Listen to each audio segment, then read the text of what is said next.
बनी सखी शीशो वाला मॉडल हवे 2025 वाला मंगवैले बनी सखी शीशो वाला यूज होता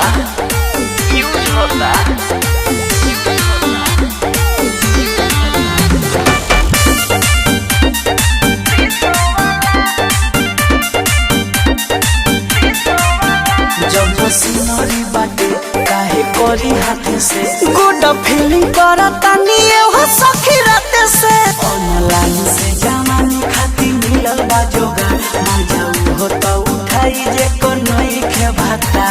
सेट करब गोटी बेल दी रोटी बटन देले बाई मालिश वाला ऑर्डर देनी हलेला समीस वाला मंगवैले बनी सखी शीशो वाला मॉडल हवे 2025 वाला मंगवैले बनी सखी शीशो वाला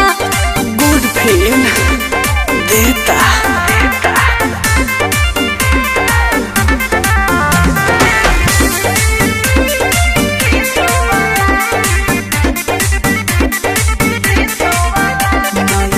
से सामान सब मिलल मजबूर कथी कही हम गइल बेलनवे तू जब मरत मिल जाई तब खेड़ा करेला ई मशीन दिन भने 10 बेरा करेला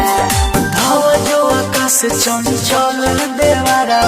काम न करे 10-20 वाला ऑर्डर देनी हलाला समीस वाला मंगवैले बनी सखी शीशो वाला मॉडल हवे 2025 वाला मंगवैले बनी सखी शीशो वाला पौधा वाला